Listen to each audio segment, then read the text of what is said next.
নমস্কার বন্ধুরা, আজকে তোমাদের সাথে আমি একটি নরম তুলতুলে বাটারস্কচ কেকের রেসিপি শেয়ার করব। এখানে আমি একটা বাটি নিয়েছি, এর মধ্যে আমি নিয়েছি উষ্ণ গরম দুধ। এই দুধটা একদম উষ্ণ গরম নিতে হবে। এই দুধের মধ্যে আমি দিয়ে দিচ্ছি 1 চামচ বাটার।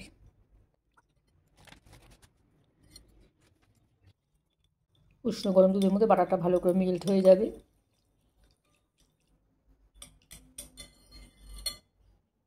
আর এখানে আমি নিয়ে নিচ্ছি 1/2 কাপ টক দই। টক দইটা খুব ভালো করে মিশিয়ে নিচ্ছি।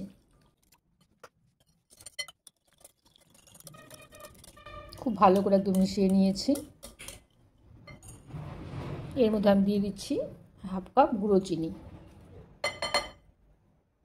ঘরের নর্মাল চিনিকে আমি মিক্সিতে একটু গুঁড়ো করে নিয়েছি। গুঁড়ো চিনিটা এখানে খুব ভালো করে মিশিয়ে নেব। খুব ভালো করে একদম দেখো মিশিয়ে নিয়েছি। এখানে আমি কেক টিনটা তৈরি করে নিচ্ছি। আমি একটা সসপ্যানের মধ্যে কেকটা করব। এখানে আমি একটা ভেতরে পেপার বসিয়ে নিয়েছি। এই সসপ্যানের মধ্যে আমি একটু তেল ব্রাশ করে নিচ্ছি।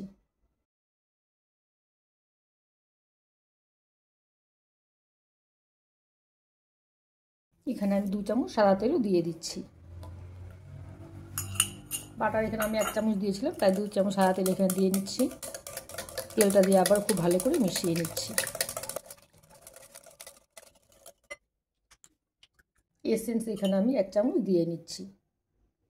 ভ্যানিলা বা বাটারস্কচ যে কোনো এসেন্সে তোমরা ব্যবহার করতে পারো। আমি এখানে বাটারস্কচ এসেন্সটা ব্যবহার করেছি। এখানে আমি ময়দাটাকে চেলে নিচ্ছি। এখানে আমি 1.5 কাপ ময়দা নেব। 1.5 কাপ ময়দা এখানে আমি নিয়ে নিলাম। 2 চামচ এখানে আমি নিয়েছি মিল্ক পাউডার। মিল্ক পাউডার নাও দিতে পারো, দিলে কেকের টেস্টটা খুব বেশি ভালো হয়। 2 চামচ মিল্ক পাউডার আমি এখানে দিয়ে দিচ্ছি। খুব ভালো করে আমি শুকনো উপকরণগুলো চেলে নিচ্ছি। ময়দাটা আমি খুব ভালো করে চেলে নিয়েছি। এখানে অল্প অল্প করে ময়দা দিয়ে আমি ব্যাটারটাকে তৈরি করে নেব। ময়দাটা অল্প অল্প করে নিয়ে আমি এখানে খুব ভালো করে মিশিয়ে নিচ্ছি।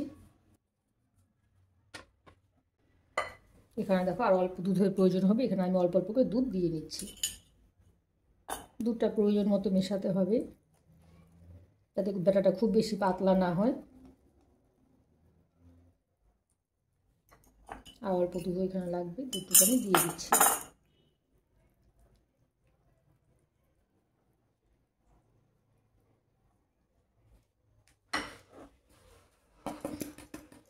বাকি ময়দাটুকু এখানে আমি দিয়ে দিলাম। সবটা ময়দা এখানে আমি মিশিয়ে নিচ্ছি। দেখো একটু বেশ ভারী হয়েছে, আর একটু এখানে পাতলা করতে হবে।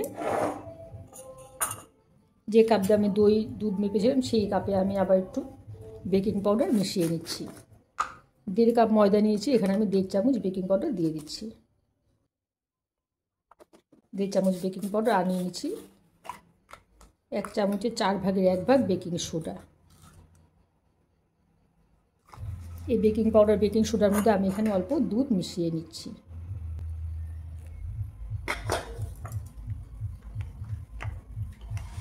দেখো কীরকম রিয়াকশান হয়েছে, কাপটা ভরে গেছে দুধ দেওয়ার সাথে সাথে। এটা এখন আমি ব্যাটারটার মধ্যে মিশিয়ে নিলাম। এটা হচ্ছে কেকটাকে অতিরিক্ত সফট করবে যদি এই পদ্ধতিতে কেকটা তোমরা তৈরি করো। বেকিং পাউডার বেকিং সোডা খুব ভালো করে এখানে মিশিয়ে নিচ্ছি।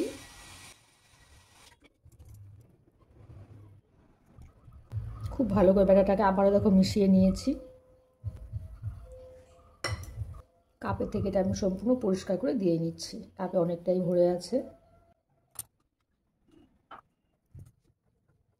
এখানে আমি দিয়ে নিচ্ছি 1 চামচ ভিনেগার। যেহেতু একদমই নিরামিষ কেক, তাই ভিনেগারটা দিতে হবে। 1 চামচ ভিনেগার এখানে ব্যবহার করতে হবে, এর থেকে বেশি ব্যবহার করা যাবে না। ভিনেগারটা দিয়ে আবারও ভালো করে মিশিয়ে নিচ্ছি।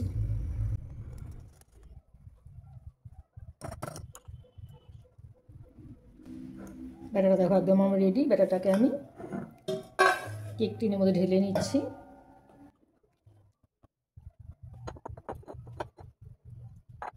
কেকটা আমি তৈরি করবো প্রেশার কুকারে। প্রেশার কুকারটা আগে থেকে আমি প্রিহিট করে নিয়েছি, আর ভিতরে একটা স্ট্যান্ড আমি বসিয়ে নিয়েছি। এখানে আমি কেকের ব্যাটারটা দিয়ে দিচ্ছি।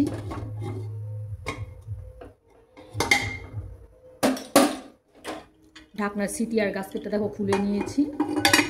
প্রেশার কুকারটা অবশ্যই আগে থেকে একটু প্রিহিট করে নিতে হবে।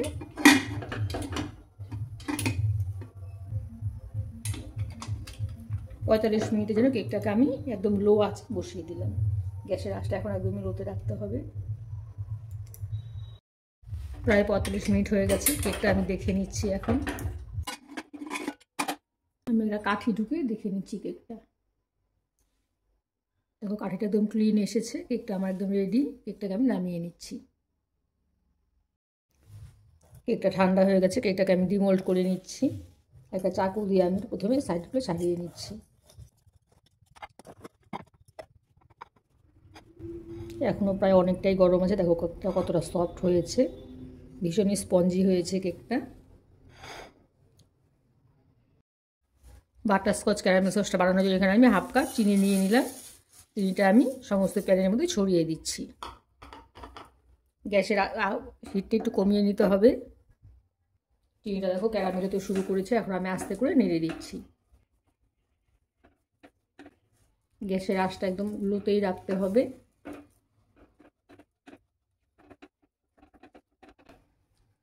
চিনিটা আমার ক্যারামেল হয়ে গেছে। এখানে আমি একদম ঘরের ফ্রেশ ক্রিম দিয়ে দিচ্ছি।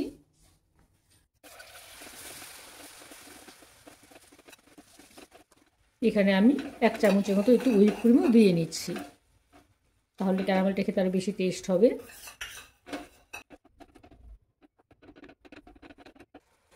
এখানে আমি 1 চামচ বাটার দিয়ে দিচ্ছি।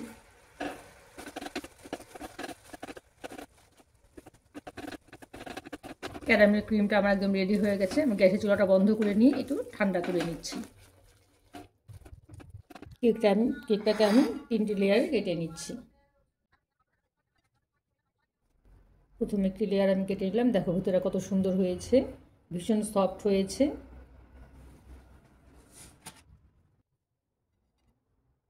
দেখো আরেকটি লেয়ার এখানে আমি কেটে নিলাম। আমি একটা টাপ কেক তৈরি করে নিচ্ছি। টাবের মধ্যে প্রথমে আমি একটু ক্রিম লাগিয়ে নিচ্ছি। এখানে আমি কেকের একটি লেয়ার দিয়ে দিলাম। এখানে আমি একটু ক্রিম লাগিয়ে নিচ্ছি। এখানে এখন আমি ক্যারামেল সসটা দিয়ে নিচ্ছি।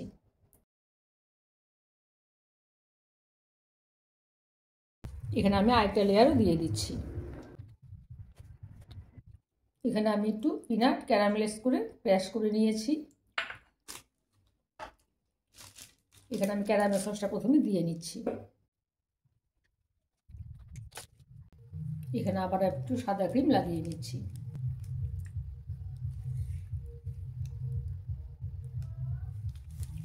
সাদা ক্রিম দিয়ে আমি এখানে একটু ছোটো ছোটো করে ফুল এঁকে নিচ্ছি।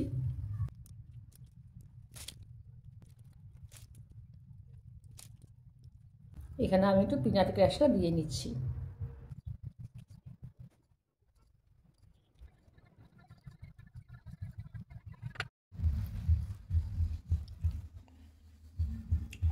কাপ কেকটা আমার একদম রেডি হয়ে গেছে। দেখো এটা বাটারস্কচ কেক ছিল। কেকটা দেখতে ভীষণই সুন্দর হয়েছে, খেতেও ভীষণ টেস্টি হয়েছে। যেহেতু এটা অর্ডারের কেক, তাই তোমাদের আমি কেটে দেখাতে পারলাম না। আমার এই কেকের রেসিপি তোমাদের কেমন লাগলো জানাবে। আমার চ্যানেলটিকে সাবস্ক্রাইব করে দিও আর লাইক কমেন্ট করতে ভুলো না। ঠিক আছে বন্ধুরা, আজকের মতো এখানেই রাখছি। টাটা।